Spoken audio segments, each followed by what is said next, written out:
Happy birthday to you. Current চলে গেল, বলো কেমন রাগটা হয়। ও মাই গানটা করতে করতে।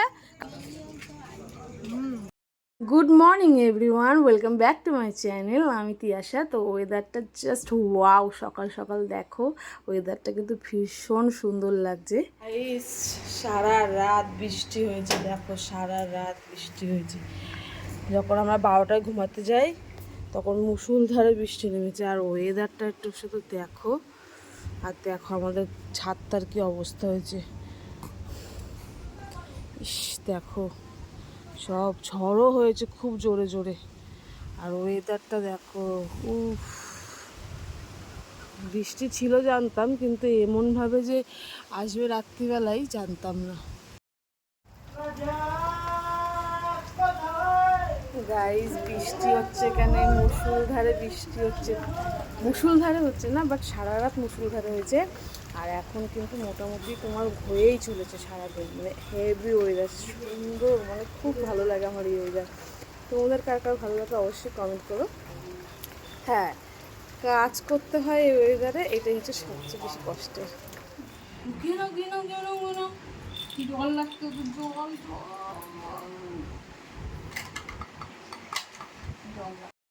তো আজকে কিন্তু স্যারকে খাওয়াচ্ছি হচ্ছে ভাত, ডাল আর কুমড়ো দিয়ে।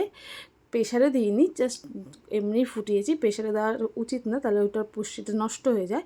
তো জাস্ট একটুই খাওয়াচ্ছি, প্রথম ট্রাই করছে যেহেতু, তো পরে কিন্তু আস্তে আস্তে আবার শুরু করব। তো আজকে কিন্তু আমার ভাসুরের ছেলের আজকে জন্মদিন। তো আজকে দেখো ওর কাকাই দেখো ওর জন্য কত কিছু রান্না করছে। আমি সব গুছিয়ে দিয়েছি আর ও সুন্দর করে কিন্তু সব রান্না করছে।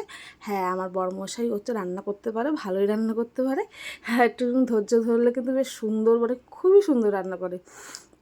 আর এদিকে কিন্তু আমি শুধু ডালটা করে দিয়েছিলাম আর ভাজাগুলো করেছি, আর এই পায়েসটা কিন্তু আমি করছিলাম। পায়েসটা কিন্তু আমি প্রথমেই করলাম। আর পায়েসটা কিন্তু প্রথমে চালটাকে ঘি দিয়ে মাখিয়ে নিয়েছিলাম, তাতে গায়ে গায়ে লাগে না। দেন 1 লিটার দুধে কিন্তু আমি জাস্ট 2 মুঠ চাল দিয়েছিলাম। আর এই কাজুটাও ঘিয়ে মাখিয়ে কিন্তু আমি দিচ্ছিলাম, তাতে সেন্টটা কিন্তু খুব সুন্দর হয়েছিল পায়েসের খেতে। আর এদিকে সব গুছিয়ে দিচ্ছে ও সুন্দর করে, সুন্দর করে গুছিয়ে দিচ্ছি। আজকে বাচ্চাটার জন্মদিন। তো যাই হোক, কেউ থাকুক না থাকুক, প্রত্যেক বছর ইচ্ছা আছে ওকে এরকমভাবে করে দেবো। আর এই দেখো সব কিছু, তো এখানে সবই কিন্তু ওর কাকাই রান্না করে দিয়েছি। জাস্ট ডালটা আর ভাজাভুজিগুলো আমি একটু করেছি। দেখো চিংড়ি ভাপা, এদিকে কাতলা মাছ কালিয়া করেছি, সব কিছু। পাঁপড়টাও শুভ ভেজে দিয়েছে সুন্দর করে। তো খুব কিন্তু ও খুশি হয়েছিল। তো তোমরা ওর হাসি দেখলে বুঝতেই পারবে। রান্নাগুলো খেয়ে বলো তোমার কাকা এত কষ্ট করে রেঁধে দিয়েছে।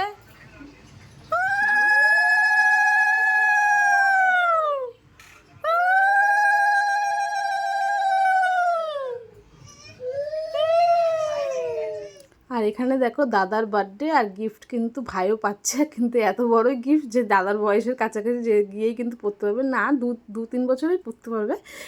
তো কাজল কাকে এটা নিয়ে এসছে ওর জন্য। আর আমার ঘরের অবস্থাটা দেখছো, উপরের ঘরে কিন্তু কেক কাটা হবে, তার জন্য কিন্তু এই ঘরটা গোছানো, মানে কতদিনের জামা প্যান্ট আমি এরকমভাবে রেখে দিয়েছি। তো যাই হোক, এখানে কিন্তু বড় জামাইবাবু বিরিয়ানি বানাচ্ছে। আমি বিরিয়ানি পুরো প্রসেসটা তোমাদের দেখাতে পারলাম, সরি, কারণ আমি ওইদিকে ব্যস্ত হয়ে গেছিলাম একটুখানি ঘরটা পরিষ্কার করার জন্য। তো এখানে জাস্ট দেখালাম যে উনি রান্নাটা করছে, আর দারুণ বিরিয়ানিটা হয়েছিল। মানে আমি সত্যি কোনো দাদা বৌদি হেনা তেনা যে বিরিয়ানি আমি পছন্দই করি না, মানে জামাইবাবু এত সুন্দর বিরিয়ানিটা করে, এ বাবা। তো আজকে কিন্তু জামাইবাবু হায়দ্রাবাদের স্টাইলে বিরিয়ানিটা করেছিল।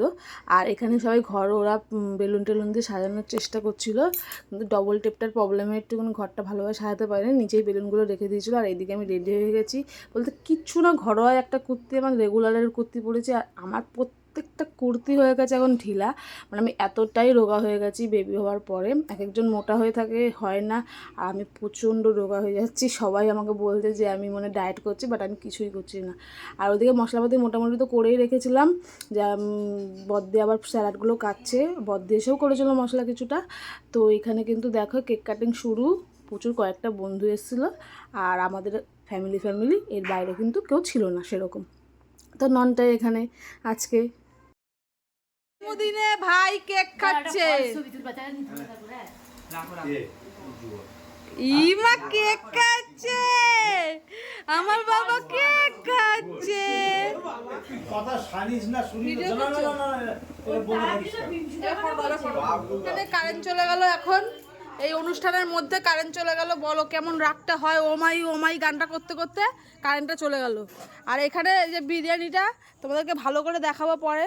দেখো বিরিয়ানিটা কিন্তু যে শেপ করেছে, উফ অসাধারণ। হ্যাঁ, তো এখানে দেখো আজকে এখন হচ্ছে জাম্বু বিরিয়ানিটা ভাঙছে। আর ভিডিওটা আমার একটা মানে ছোট একটা মেয়ে করে দিয়েছে পুটি, আর এর জন্য কিন্তু ভালো করে হয়তো দেখা যাচ্ছে না। আর ও ব্যাকাভাবে করেছিল, আমি সেটাকে আবার পরে এডিট করেছি, তো একটু প্রবলেম হতে পারে। কিন্তু দেখো এখানে বিরিয়ানিটা কিন্তু দারুণ, তোমাদের না খেলে তোমরা বুঝতে পারতে না এতটা সুন্দর হয়েছে বিরিয়ানিটা। কিন্তু একদম রিচ নয়, আর চিকেনটাও কিন্তু অসাধারণ হয়েছিল খেতে। জামাইবাবু কিন্তু রান্না খুব ভালো করে। আর এখানে সবাই খেতে বসে গেছিলো, বলেছিলাম বেশি লোক নয় সেজন্য কিন্তু কিন্তু চেয়ার টেবিল পরে আনা হয়েছে। লোক নয় বলতে বলতে কিন্তু 50 জনের কাছাকাছি হয়ে গেছে লাস্টে।